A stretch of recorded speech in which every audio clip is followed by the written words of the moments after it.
Behind me are the headquarters of the Viguerie Company. Its president, Richard Viguerie, is the undisputed kingpin of direct mail fundraising. Since 1965, he's used letters, millions of them, to promote conservative causes and conservative candidates. The results have been nothing short of spectacular.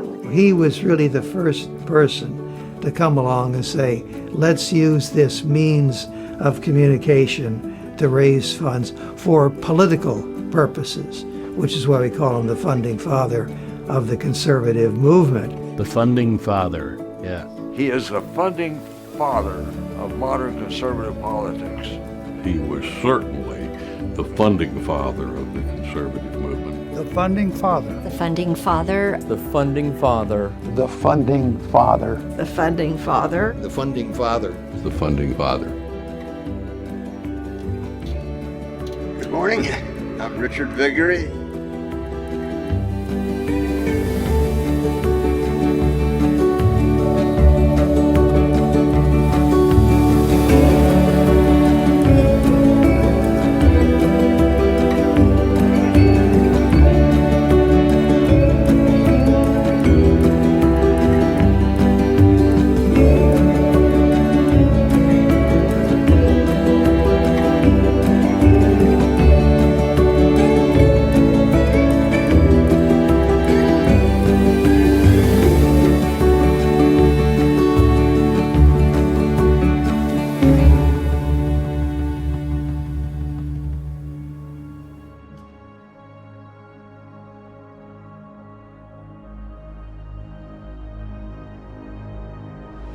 America's greatness is the greatness of her people.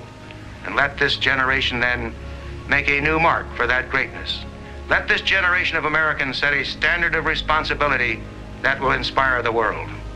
Many of the most influential figures in the modern conservative movement go back to a time when the main enemy was Soviet communism. They were motivated by the concern about what was happening in the world, not just to America, but to everyone around the world. But virtually every political movement of our modern time, whether it was the Goldwater movement, whether it was the Reagan Revolution, whether it was the Tea Party movement, wherever we are today is overwhelmingly a product of the people that Richard enlisted through his direct marketing efforts.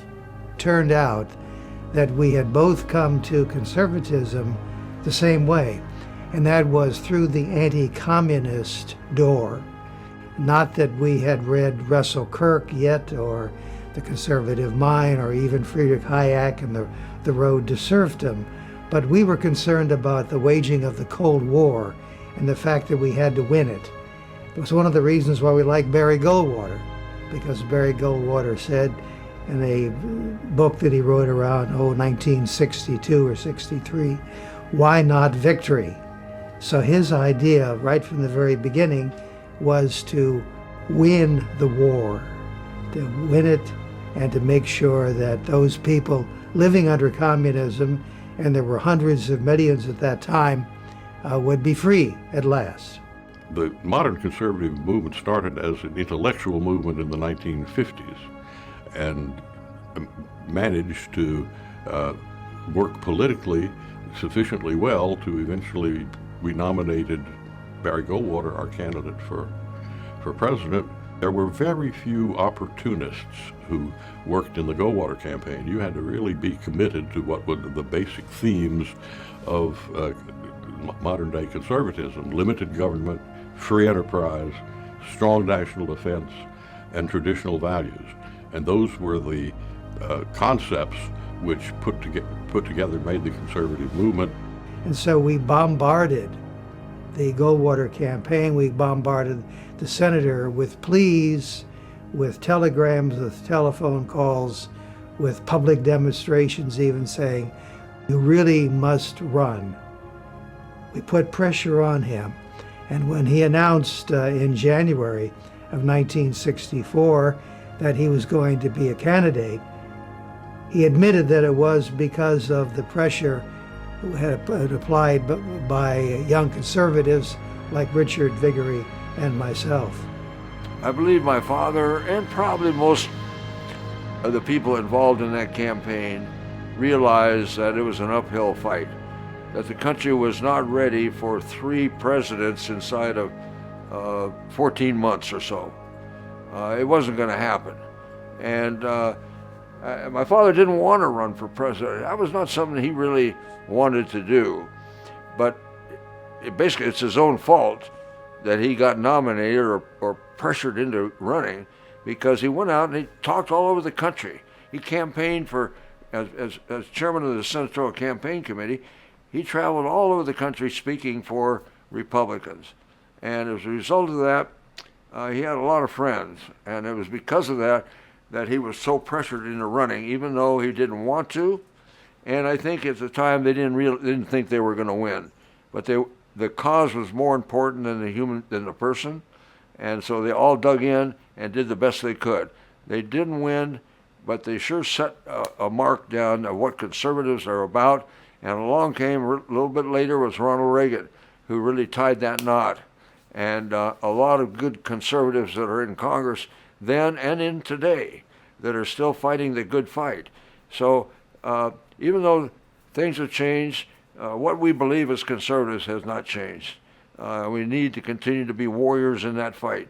Goldwater, when he announced for president in January of '64, knew he was never going to be president, but he did it for the glorious reason of launching the conservative movement, and it had that exact effect. It launched the movement. I mean, it was just electrifying out there. All I remember is that my father had a high regard for Richard Viguerie and his ability. He has said more than once that if it had not been for Richard Viguerie, he would not have been able to fund his campaign and run a pretty successful campaign. Even though it didn't win, he ran a pretty good campaign, and those things are not cheap. It takes money. And Richard Viguerie was very much a part of raising that money, and my father, I think, worshipped Richard Viguerie's capabilities. He had a high regard for Richard. Well, we love Barry Goldwater. I mean, he was a man of the West. He was a straight shooter. He was someone who could tell it straight without any variations on it. You know, victory was victory. Capitalism was good. The Soviets were winning the Cold War. We had to take more offensive measures against them. And I think that really we felt, really, Richard and I, that if we could elect Barry Goldwater president, that somehow that would solve all the problems that America faced. Now, it's pretty naive of us, but we were pretty young at those days, filled with conviction, and we really admired this straight shooter, Barry Goldwater, who talked about winning the Cold War, who talked about saying that, well, you know what we need in Washington are members of Congress and the Senate who say that they're not there to pass laws, but to repeal them. And we like the sound of that very much. I always think of the Goldwater time as being really Richard Viguerie's launch on the national scene, because Richard Viguerie saw what was happening, and he saw what was happening at the grassroots, which was so significant for the conservative movement. And he was trying to figure out how to reach out to people at the grassroots, and he basically invented direct mail, which was what built the whole conservative movement over the whole next generation. You know, before I met Richard Viguerie, I knew that there was some magic person somewhere in the sky who was doing all this creative writing that was not just asking for money, but it was informing me. It was telling me what the issues were. It was a message of, hey, here's the challenge. Here's the potential approach to solving that challenge. And it turned out I made some inquiries at that stage of the game, because by this time I was back in Washington after some more graduate studies overseas. And this guy, Richard Viguerie's name kept coming up. They said, well, he's the father of direct mail on the conservative side. I said, what's direct mail? The movement was built at the grassroots level, the nuts and bolts level, by people like Morton and Lee and Richard, and they learned and expanded their reach into the grassroots. The model of going straight to the people is one that Mayle first achieved, and of course, the founding father can tell you all about that. Well, I think the most obvious thing, of course, is to begin with is, for the first time, really using direct mail in political campaigning. People have been using direct mail for a variety of reasons and pursuits more commercial, corporate, and so forth. But Richard came along and saw an opportunity here to reach out to people at the grassroots and to get them to support candidates and issues. Direct mail was little known in those days. You sold pots and pans through the mail.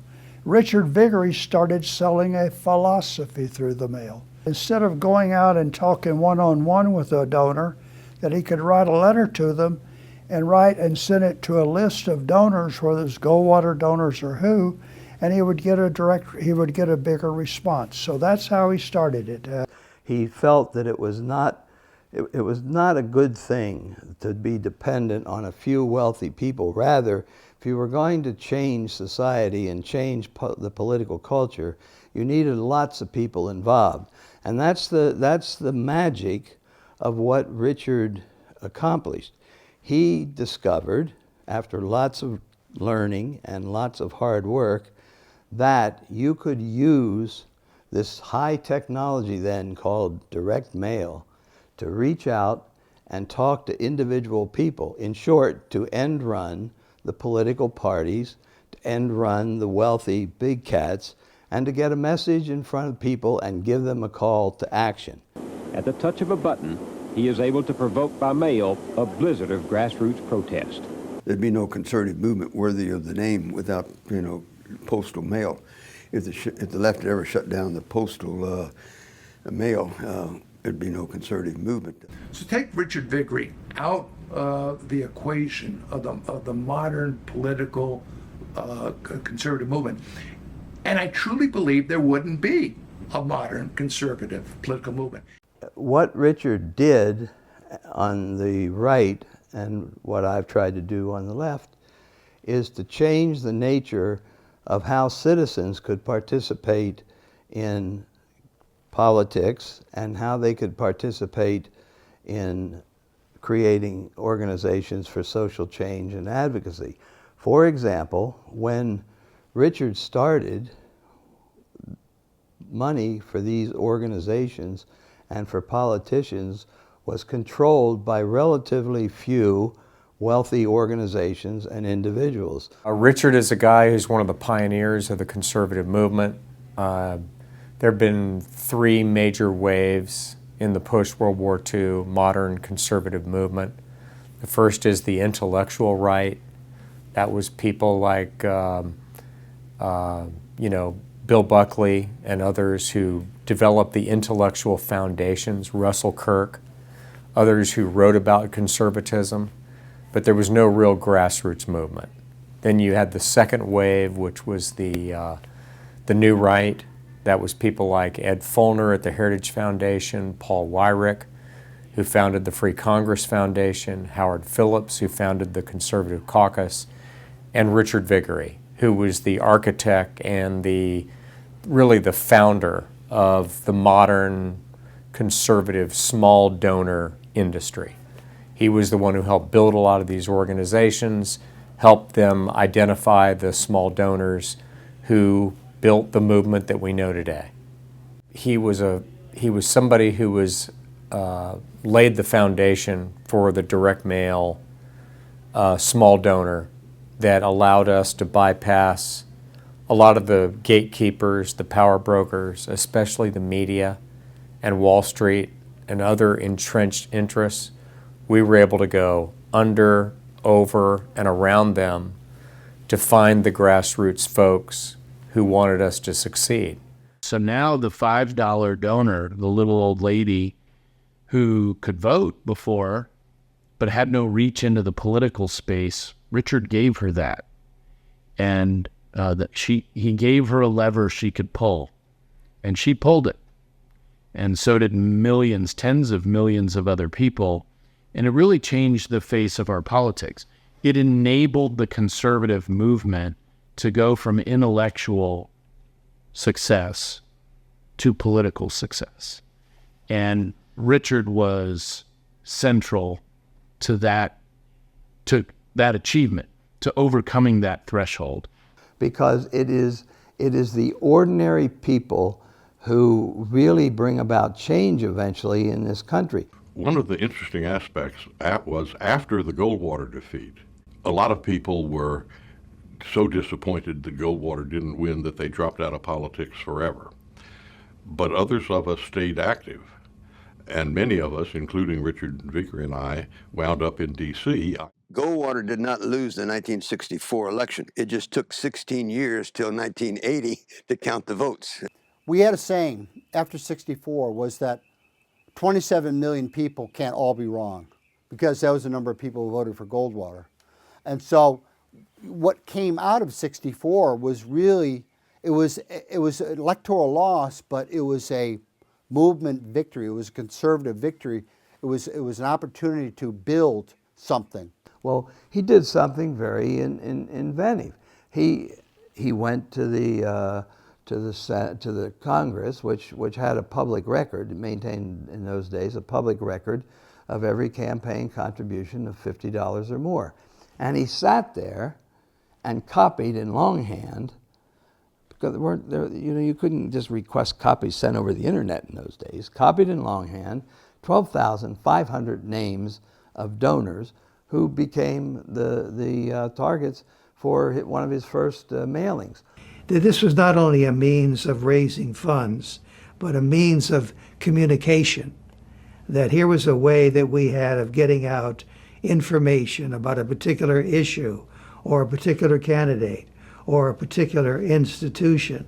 And again, so there was not just a question of trying to raise money. It was more than money. Most people looked at direct mail in those early days as, oh my God, this is a big fundraising expense. It's really very wasteful.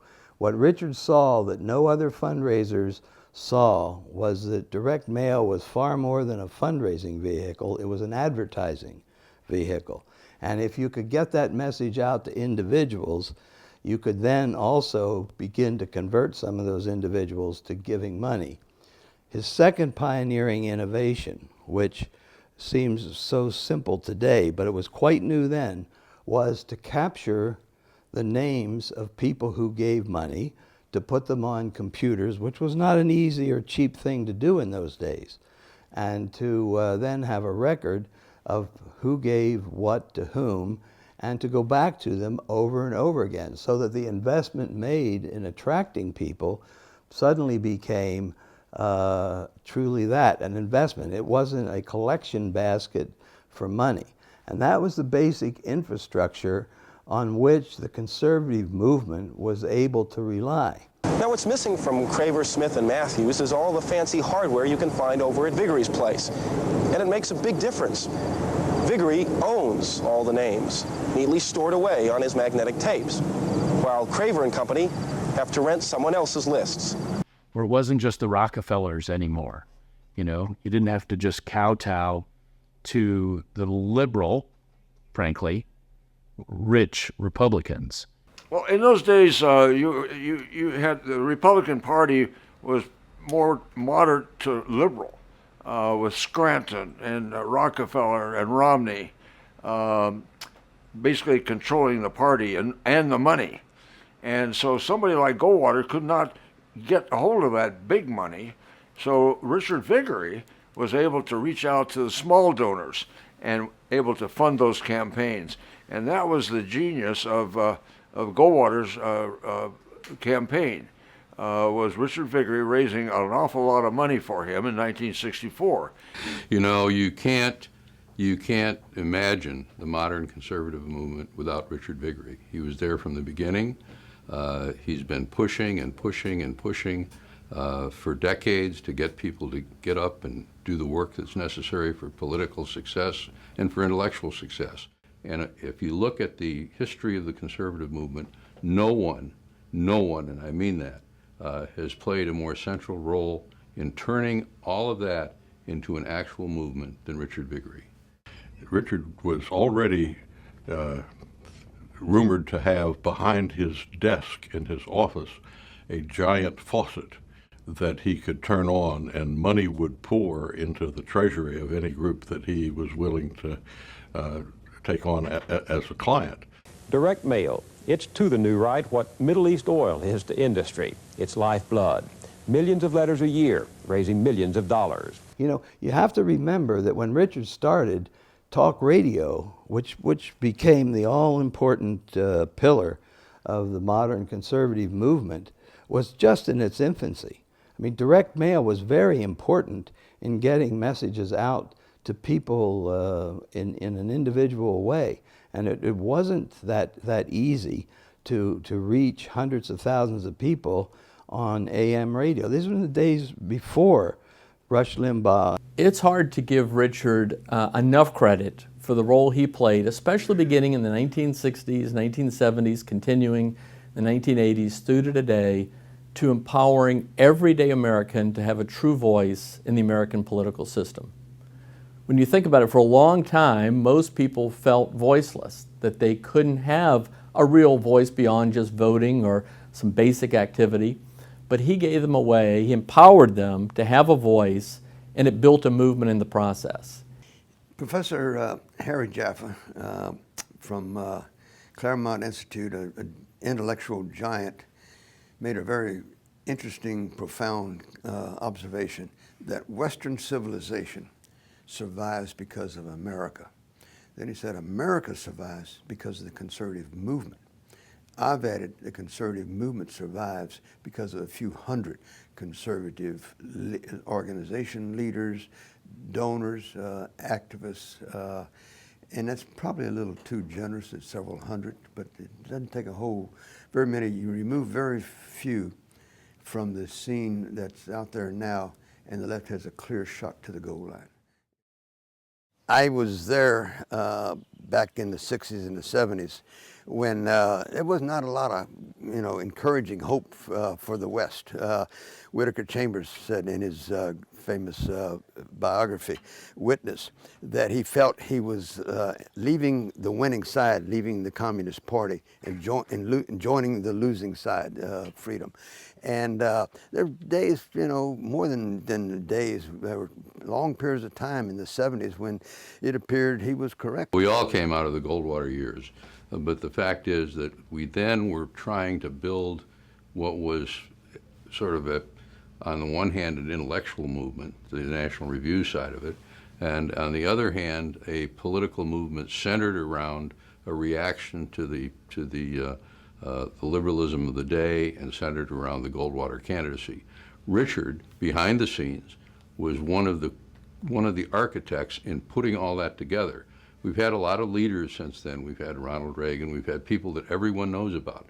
But none of that would have been possible except for those people who got down into the street and did the work. And Richard Viguerie was there at every step. One of the groups formed at that time was Young Americans for Freedom. Richard Viguerie was there. Richard Viguerie came to New York and to Washington. In the 1950s and 60s, this is the microphones of the country. Our message went up against a blockage, and it just fell to the ground. We couldn't get past the blockage of ABC, NBC, New York Times, Time Magazine, etc. So starting with direct mail, we could go right into people's homes and raise money and get votes and energize and activate people. And so that was a huge factor in Reagan's nomination in 1980, his close fight, losing fight in 1976.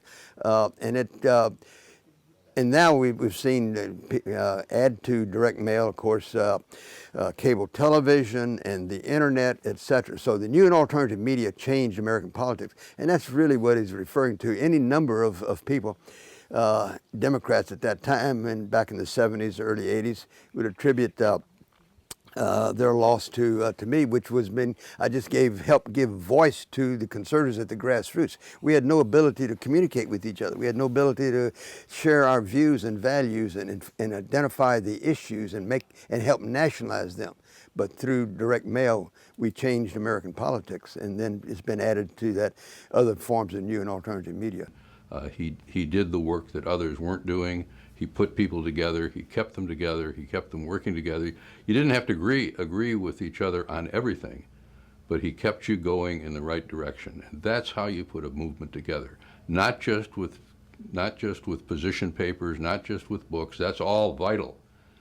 But it doesn't mean anything unless you can turn it into organization and action. What I've learned from Richard is that my first impression back in the 1970s was still valid, is still valid. When we stand for conservative values, when our candidates and our office holders pursue a conservative agenda, conservatives win. And when our clients use targeted direct mail, they win. They're more efficient. We bypass the media, the establishment media, and get their message out to receptive audiences without having to go through the filter of television and radio and all of the gatekeepers that now are between conservatives and the electorate. There's no lack of money out there. There's no lack of support for the conservative cause. There's a lack of leadership out there. There's a lack of people providing solutions to the problem and bringing energy to the debate. The left, as I said earlier, you could almost cut their energy with a knife. Not so the conservatives. And why is that? And it was true in 1961 when I went to New York to run YAF, and it's true today.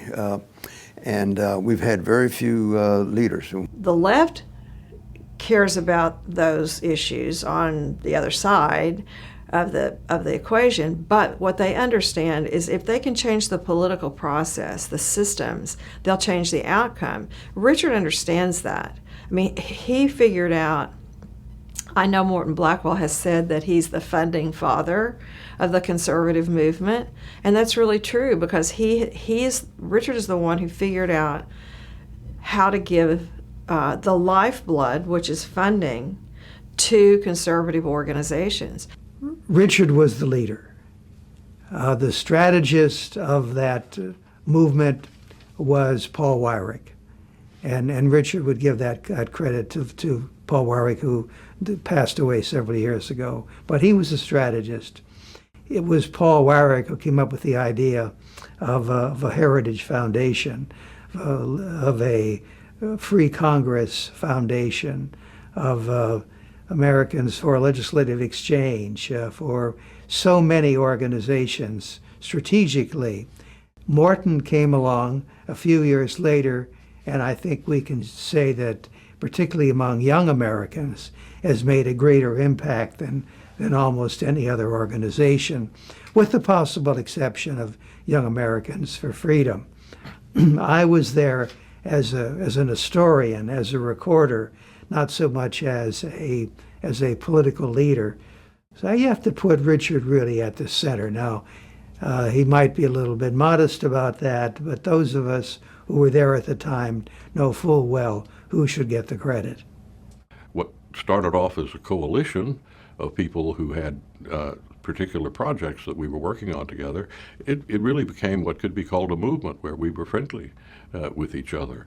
And it got to the point where the head of one conservative organization was invited to dinner at the home of the head of another conservative organization. He comes up to the front door, knocks on the door, and the dog inside wags its tail rather than barks because we had become a community. It's that kind of building of a family that Richard Viguerie has been so responsible for, not just for Heritage, but for other good friends of ours like Morton Blackwell's Leadership Institute, like so many other organizations that have learned from him, and frankly, many of them have copied from him in terms of reaching out and defining clearly messages that appeal to people on different parts of the conservative spectrum. Well, you know, the conservatism was just really getting started in the 1950s and the 1960s, but really began coming together as a political movement in the 1970s. And a very major part of that was the New Right. And I think it can be said without any disagreement that if it had not been for Richard Viguerie, and not only his ability to raise funds, but his determination to get into political action and to become really a leader of the New Right. If it had not been for Richard and the leadership role which he assumed, there would have been a New Right. He had very strong beliefs and has very strong beliefs. The one thing that you can count on is that when you're thinking of the pure right, Richard is there. But he doesn't drive people out because they disagree with him on peripheral issues and the like. He brings them in. And in addition to that, and I think this is just as important, I've been fortunate in all these decades of counting Richard Viguerie not just as a political partner, not just as a political ally, but as a friend. And Richard Viguerie is a friend to everyone he's worked with over the years. That makes a difference. If you want to keep people together, they have to know not just that you share values, but that you care about them. And I can't think of anybody in the movement that cares about the people that make up the movement more than Richard has over the years. And for him, the conservative movement is first, last, and always. One of the things that we found out was working together, we could add and multiply what our activities were instead of subtracting and dividing. Don't knock somebody else because you think they're competing for money with you. Rather, build it up and say, hey, I'm so glad that you're doing well because we're doing great too, and so let's work together and figure out how we can complement each other. And it was this kind of very positive idea that led to Richard taking the lead and saying, every Wednesday morning I'm going to have breakfast at my house at a round table, and as many of you guys, and he told this to 7 or 8 of us, as can make it at 8 o'clock. He said, we'll be done by 9:15. You'll be able to get to a meeting at 10 if you've got one back at your office. But he lived in a very nice house in McLean, and we all knew where it was because we'd been there for different pool parties or whatever over the years.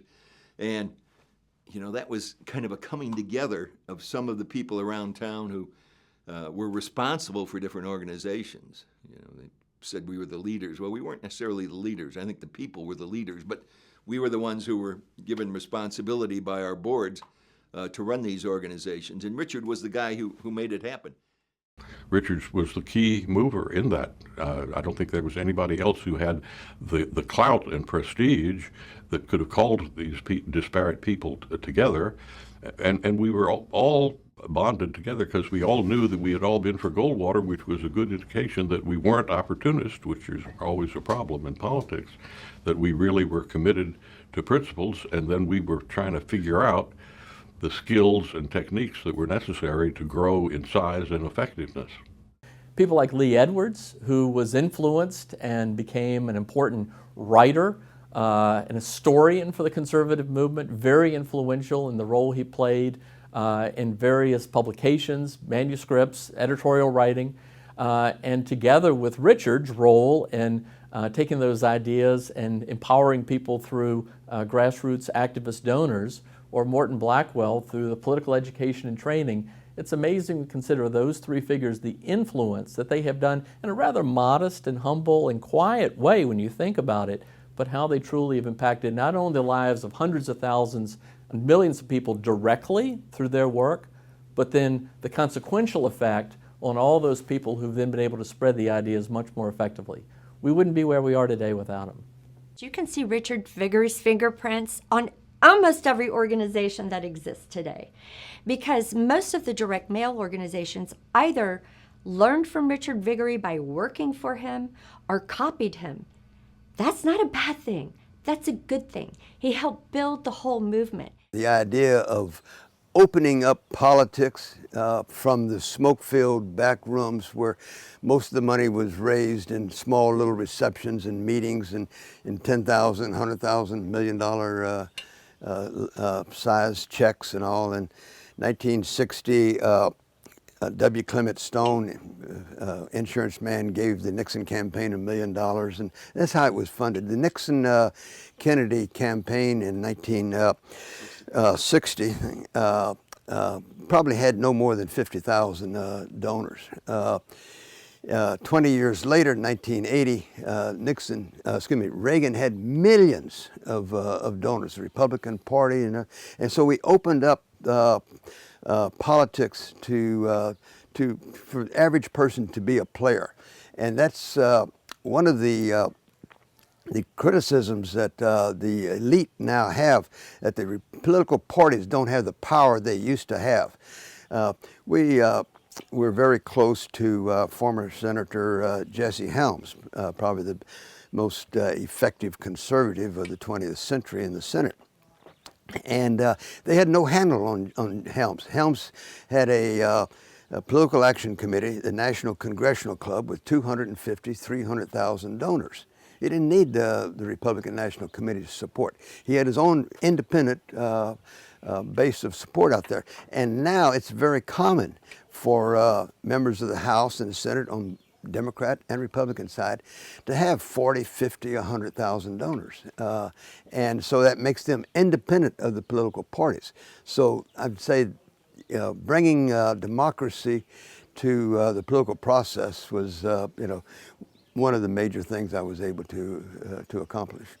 Well, in fact, if you were looking back at the overall role that Richard Viguerie provided to the movement, it would be accurate to refer to him as the funding father, because he invented a way not just to communicate with, but to reach people who could fund a growing movement, dozens and hundreds of organizations with small contributions. In years past and decades past, on all sides, political movements depended on really big givers. Big givers are important, but they're not the people that really make a movement viable. Richard Viguerie developed the technology and the ability to go out and reach average American conservatives in their living rooms, where they work, in their homes, and ask them to support others who shared their beliefs. That was a contribution that is wholly Richard Viguerie's, and it's something that he'll always be remembered for. When I think about the history of the last 50 or 60 years in terms of communicating with conservatives around the country, I mean, the one critical, steady component has been direct mail. It's been able to both reach broad audiences on broad subjects, but also specify into specific targets on particular issues that are of immediate concern to particular people. And that's so important to the conservative movement, again, in terms of saying, these are broadly what we believe in, and here's a problem that we know you're really concerned about that will, when we solve that, it will help bring us all together closer. And that's what only direct mail can do. David Broder interviewed me back in the late 70s when Carter was president, and he couldn't figure out why the liberals weren't passing their legislation. They had supermajorities in the House and the Senate. The White House, president, vice president, nothing was happening. So I began to explain to him what we were doing with direct mail, all under the radar. Hundreds of millions of letters, write to your congressman, senator, tell them this, here's a phone number, here's the mailing address, etc. And just began to paint a picture of how we were using the new and alternative media to drive American politics. And we were just beginning to be known then as the new right. You take the last senatorial race before this year in North Carolina, and you see Senator Helms working with Richard Viguerie and the NICPAC people, able to raise $6 million in the direct mail kind of campaign that goes out all over America. You get people in California and Indiana contributing to those right-wing organizations, and I think it's going to be even worse rather than better. Richard Viguerie really is the funding father of the conservative movement, because he figured out how to talk directly to the American people, that is going to their mailboxes. And when you reach American people with the truth and you tell them there's a financial need, they respond. And now here, billions of dollars and billions of pieces of mail later, they're still responding because of Richard Viguerie. If the new right does gain power in this or future elections, it will be because to the money and methods of Richard Viguerie. He came up with the title Funding Father. Why? Because Richard did fund the movement for so many years. He funded it so well that the liberals always beat up on him so many times. But again, he's weathered those storms. He's as influential now as he was then. And on his 90th, he has so many more to give. And we're so pleased and proud, and we're so grateful that he does that. In the 1960s, somewhat, in the 1970s, more so, I was regularly attacked. NBC, ABC, CBS, Above the Fold, New York Times, Washington Post, Associated Press, etc., etc. And all of the criticism stopped within a few hours. Election night, November 1980. Aha, that's what Viguerie and friends have been up to. I was telling a lot of people here tonight, I've waited, 21 years for this. And this is one of the most exciting nights of my life. Richard is always at the helm. He's on, I don't know how he does it. Because, he was on Meet the Press. He was on Face the Nation. He was doing speeches. He was meeting with conservatives. He was running his company. He's sending out millions of pieces of direct mail. He's doing all these conservative organizational meetings. The man's energy is boundless. It still is. I envy it. All righty, welcome to the show. Let us meet our panel. He is an architect of the new right and one of the key figures in the election of Ronald Reagan from the New Media News Corporation, Richard Viguerie. Yes, our friend. Richard, good to see you again, sir. Welcome back to the program. My guest tonight, a pioneer in the conservative movement and the author of the book, America's Right Turn, How Conservatives Use New and Alternative Media to Take Power. Please welcome to the show, Richard Viguerie. The organizers was Richard Viguerie, a prominent conservative fundraiser and publisher of the Conservative Digest magazine. Committee. And joining us live from his office is Richard Viguerie, the nationally known publisher of the Conservative Digest. I'd say he's also the founding father of the modern conservative movement. People sometimes give credit to Bill Buckley for that, or maybe Barry Goldwater on the political side. But it was Richard Viguerie who saw the need for how do we mobilize people in the grassroots to make it all happen. And so, yes, he's the funding father of the conservative movement, but he's also the founding father because he pulled us all together and said, let's work together and let's be a team. Let's not divide and subtract. Let's add and multiply. He casts a vision that is daunting to anyone. If he has a fault, he can overwhelm you with his vision of what you should be doing in the conservative movement. But he doesn't let up on that. And I don't know whether that's a plus or a minus. But I find it very intimidating, but it does push people to grow more and be better for the world around them than they otherwise would be, and he deserves a lot of credit for that. We would have dinner, and we would do such basic things as what do you think the ideal amounts are to ask a person for money for if you haven't asked them before? Do you ask them for $10, $15? How do you put this string of things together? None of that was known. Now today, there's predictive analytics and everything else, but this was pretty crude stuff, and everyone learned together. So that was that was those early days. Well, it's the most important way of raising money from people, short of major gifts. 94% of all gifts raised by social movements, whether on the right or the left, is raised by direct mail.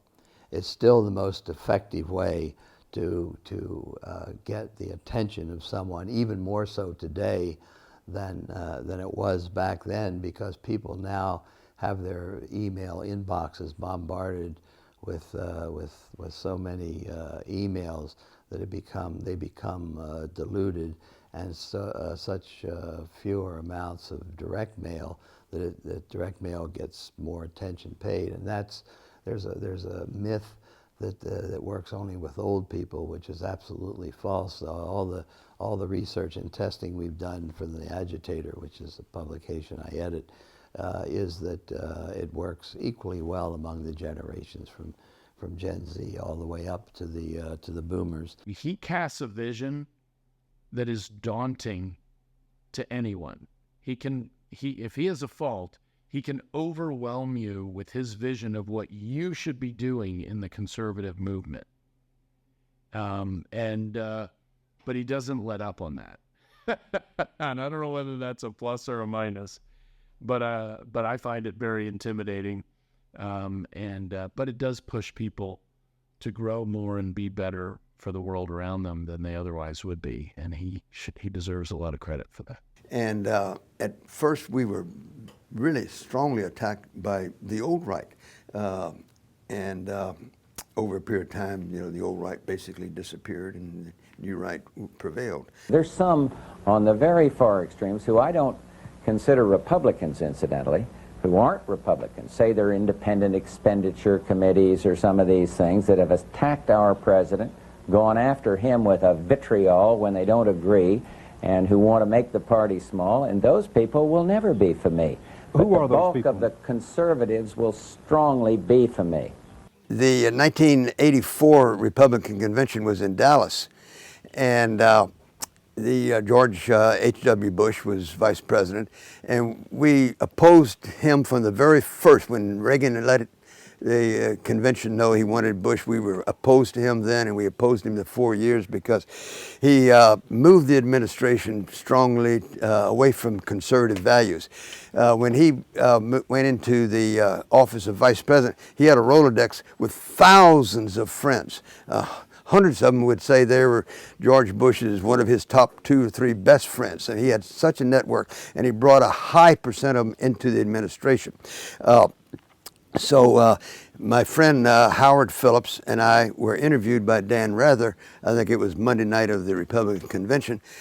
And we were complaining about Bush, giving examples of how he's not a conservative here, here, and there. So the next night, Dan Rather had the vice president on.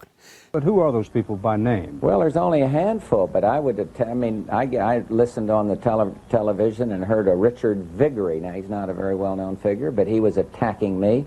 His magazine has attacked me. He accused me of all kinds of things. But he has no he wasn't for Ronald Reagan. He was for John Connally. I'm not even sure he's a Republican. And yet when the media and some of the Democrats want to find people to quote in opposition to the president, they dredge him up. He's got a big mailing list and big mimeograph machine, but he doesn't have a lot of influence. And that extreme element over there does not represent the conservative bent of the Republican Party. And George Bush said, "Yes, Dan, I'm a conservative, but I'm not a nut about it." I'm a conservative, but I'm not a nut about it. I'm a nut about conservative ideas and philosophy and freedom and liberty.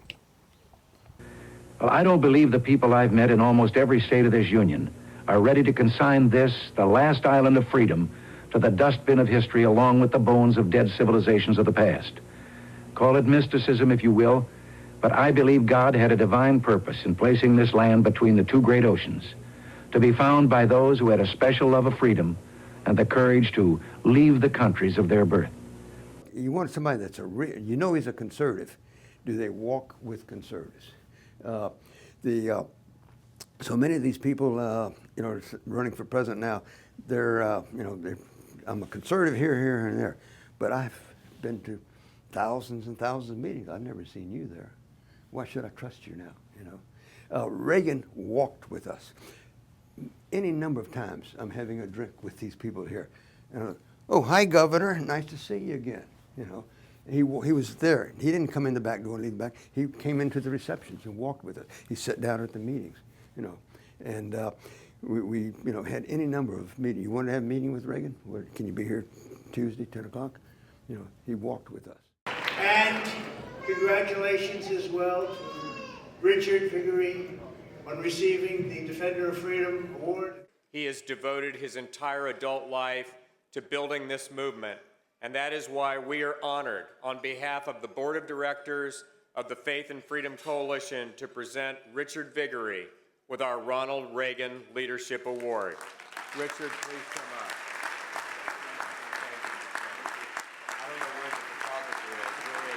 To quote Ronald Reagan, if not us, who? If not now, when?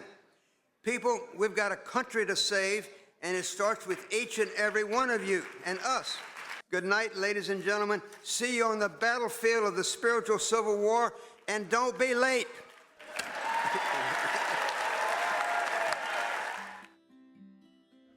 Well, you know, I once described him to a reporter. I said, when you're looking at the conservative movement, you should think of the Wizard of Oz, because all these liberals are afraid of us and that. And then when you look behind the curtain, there's this very amiable guy back there pulling the levers and making it all work. And that was Richard Viguerie. And one of the many reasons why I like direct mail so much is that it's all under the radar. You buy time on television or you billboards, people see that.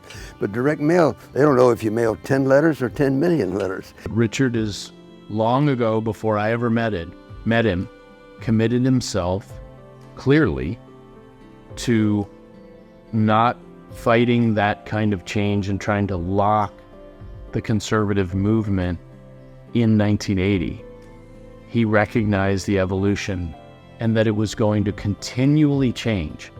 And he continually changed with it in ways that made him valuable to the rest of the movement. And that brings you back to his generosity with his willingness to help anybody advancing the conservative movement at any of those stages. And he's still doing that today. One thing Richard would tell you is he doesn't want us to spend all of our time in the past. He wants us to just learn from the past so that we can forge a brighter future, so that we can take those lessons that we've learned and be innovative in our thinking, just as the founding fathers were for the country, or the funding father for the conservative movement, Richard Viguerie. He isn't the same conservative today that he was when Reagan entered office. And he recognizes the movement has changed. He talks about it openly. And there are institutions, I won't name them, that are still modeled on 1980s conservatism. And they are stodgy. That doesn't mean people don't participate, but it impairs their effectiveness. It impairs their relevance.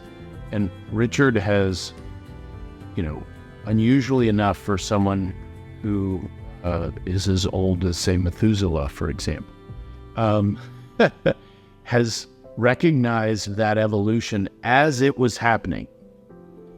And he committed himself to be on the leading edge of those changes instead of fighting them, which is what a lot of, old dogs know new tricks. Well, that is not true with Richard. And it hasn't been true with Morton either. The Leadership Institute does things today they didn't do 5 years ago, 10 years ago, 15 years ago. And that's a credit to Morton's flexibility in looking to head as the conservative movement evolves. And that doesn't mean sacrificing our principles. It just means applying the same natural law principles in a changing environment. I've just over the years admired what he's tried to do, not in terms of the ideology, but in terms of the persistence and the commitment. There just aren't a lot of people in the world who will put their entire life on the line to try to affect change. Change is a fearful thing for almost all of us, and overcoming that fear takes a lot of courage, and overcoming that fear and putting your house up on a second mortgage, or putting your business up on a second mortgage, or doing something that the rest of the world thinks is absolutely nuts and you get criticized for in the press, is not easy to do. And I knew that from firsthand experience, and I admired Richard for sticking by his guns, and I still do, but as I said, I intend to stick around until his guns are silent. On the other side of the political spectrum is the firm of Craver, Matthews, and Smith. It's only 15 minutes away from Viguerie's headquarters, but they're like night and day. Well, as I say, he's a friend to everyone that he's worked with. He doesn't draw ideological lines on friendship. He's able to argue with people he disagrees with without being disagreeable and without giving an inch. He's rare, frankly, and that's why he's so well liked as well as respected. It's why he's had such an influence and why he still has the influence that he had 20, 30, 40 years ago. Now, people often ask me, well, how in the world, Roger, could you become friends with the devil? Well, he's not a devil. I never believed, and still don't to this day, that Richard would live up to his pledge of dying at his desk while saving Western civilization. And of course, I won't fail in my pledge to die at my desk while saving Western civilization by fighting Richard Viguerie. But that was sort of the dynamic between the two of us, because we both understood what we were going through. We were both learning it. You got to remember that 50, 60 years ago, nobody went to school to learn how to be a direct mail fundraiser or a social media social change agent and that sort of thing. We were all learning and teaching each other, and in those days we shared information because it was important, and we weren't competing from a business standpoint. I did used to play poker regularly with Bob Woodward, yeah. I've got 30, 40 or more nationally known liberals that are friends. But there's this similarity of, at least from my end, admiration for the risks he's taken, the knowledge he's brought to bear and shared, and of course there's my eternal condemnation of the issues he works on, but that's why we're both still working. I know of millions of dollars, millions, not that he's just generated in fundraising for the conservative movement, but that he personally or through his company have donated to the conservative movement. This is a man who has shared his success for 60 years, but this is a man who continues fighting. Greetings, young people. So you know where the coffee is. Help yourself. Get a cup. Come on out and join the group. I'll tell you a story. I have always been a voracious reader. I mean, I read every book in my high school library, for example.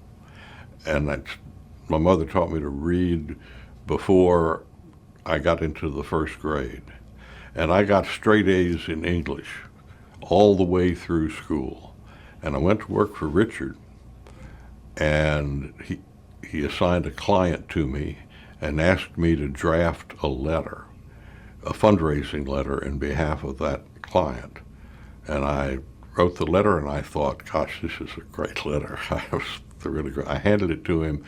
Richard carries a red pen to edit things. He gave me this letter back, and it was red, scratching. Here and there are comments, and there was an arrow leading into the text, and in the margin he wrote, "This is the worst sentence I have ever seen." And several weeks later, I got another draft back from him with fewer red marks on it, but again, the little arrow and written in the margin, "This is the worst sentence I have ever seen." But he taught me how to do direct mail, and before a year was out, I wrote a record-breaking fundraising letter for a client of his. Now, Richard is a great teacher. Richard once said, people think that I'm running a direct marketing agency. I'm actually running a direct marketing university, that I have educated a whole generation of competitors from my company, because the people who worked for him became consultants in direct mail or started their own organizations or whatever. And Richard he is happy to teach people, and I think he gets satisfaction out of it, as I do. So much of what I've learned in direct mail, direct marketing, comes from working for Morton Blackwell many years ago. And I remember the time when Morton had me writing direct mail copy. I thought I had a good education. I came in, proudly presented him some copy. I thought it was good stuff. And he took out his red felt tip pen and he, as he said, bled all over it. And he just destroyed my ego in the process. But I look back on that now and see that so much of what I learned was the impact of that kind of mentoring, that kind of teaching from Morton. But the funny thing is I understand that he got a lot of that from Richard Viguerie. And there's an irony in the fact that I suffered that red pen as maybe Morton may have suffered that red pen too. But one thing that I've learned to do, I have this ability, I guess. I've developed the ability to get a person who's moving in this direction, stop and move in a different direction. And if I had Pulitzer Prize winners out there to interview for jobs, I'd probably talk to them, but I wouldn't consider hiring them for writer, because it's a very different skill. I don't want to entertain people. I want to, let's say you left today, had a little disagreement with your wife, you know, got to the office, the boss is a jerk, you got this problem and that problem. Phone rings, it's the wife, the kids are a mess, you know, nothing's going right. You go home in the evening, you know, and boy, you're making a beeline to that backyard, and you're gonna make a little detour, pick up a can of beer on the way and keep walking. And out of the corner of your eye is the mail on the dining room table. I've got to draw you to that table, get you to sit down, open my letter out of all those letters there, and write out a $25 check. And you have no intention, no desire, and you get nothing back for it, nothing, you know. And so it's a skill. One man sends out 70 million letters like this every year. And more than anyone else, he's been the catalyst for bringing together the disparate factions that make up the New Right and for raising the money that translates into clout. His name is Richard Viguerie. If there aren't buildings named after Richard Viguerie, conservative buildings, heritage, things like that, there should be, because he built many of those buildings with the funds he raised. He hired many of those staff with the funds he raised. He developed many of those issues with the funds he raised. He advanced the cause of conservatism and is still today advancing the cause of conservatism. He should be, you know, true north for someone who wants to be a real leader of the movement, to understand the burden, the responsibility that a leader has. He's a genius. He's tireless. He's fearless. People give me credit for being smart and knowing this and that type of thing. I don't think I'm that smart. I was a very poor student. I barely got out of college.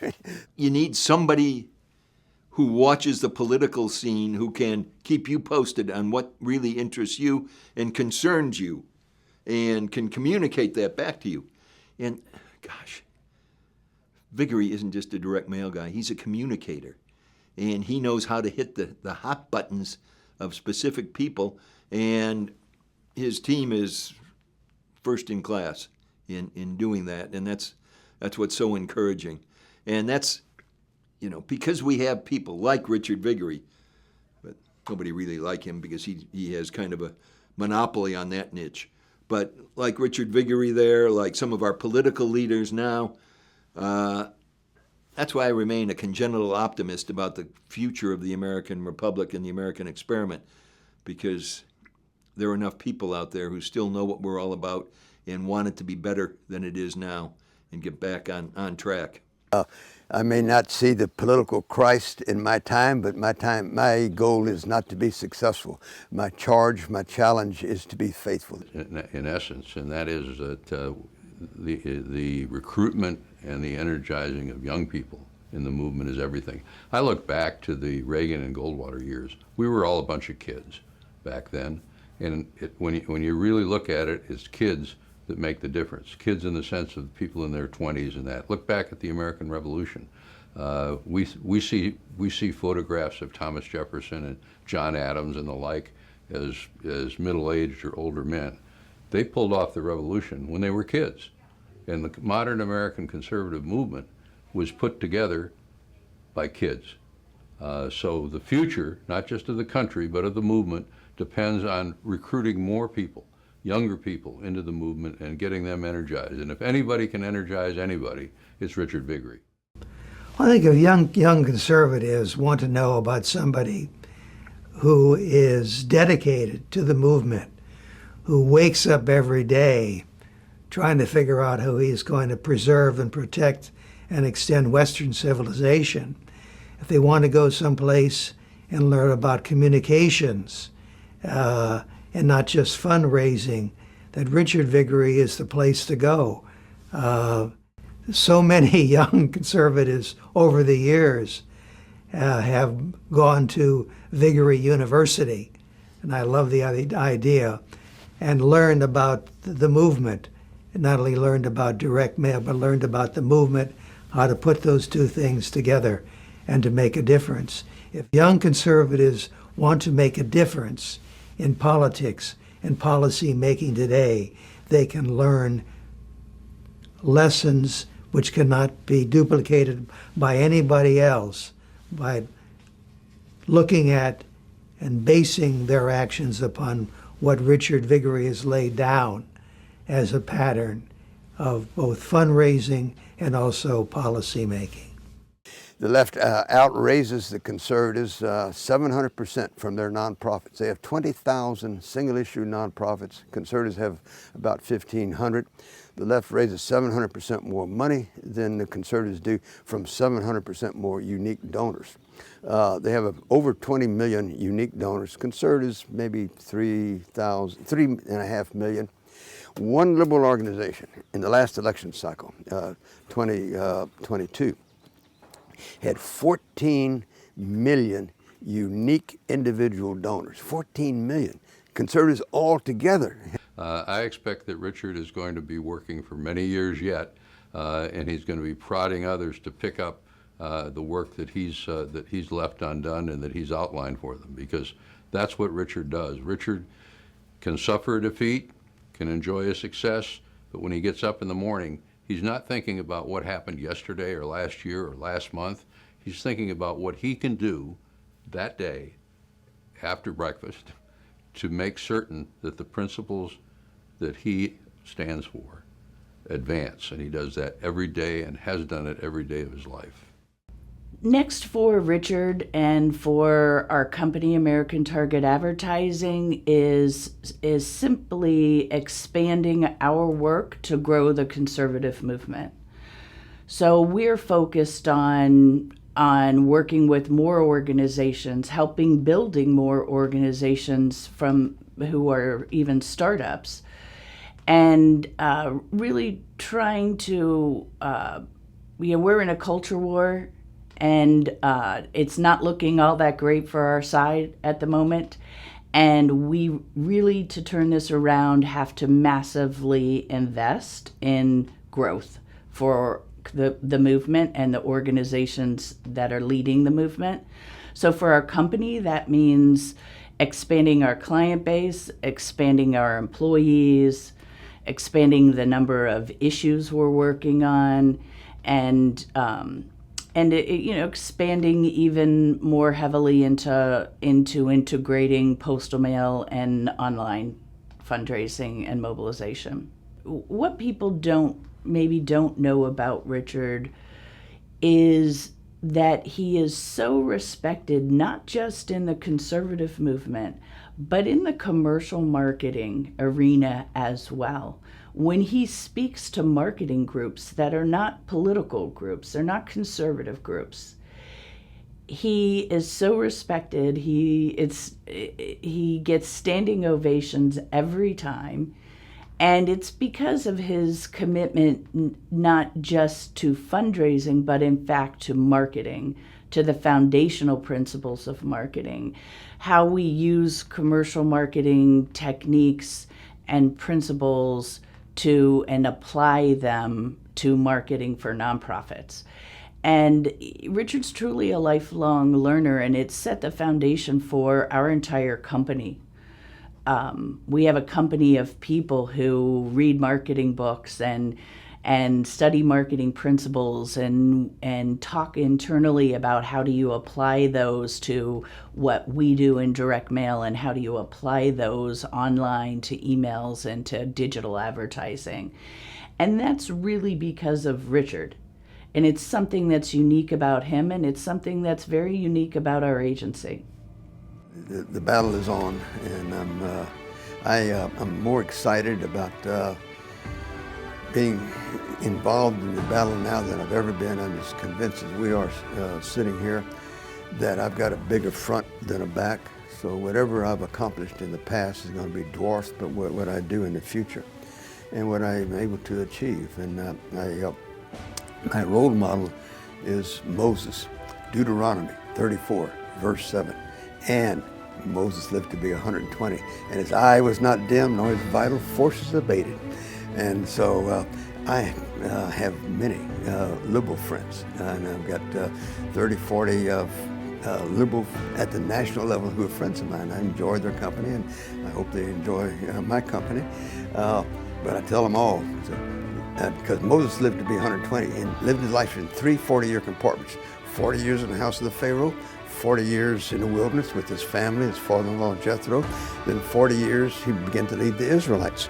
And so 99% of what we know about Moses is when he turned 80.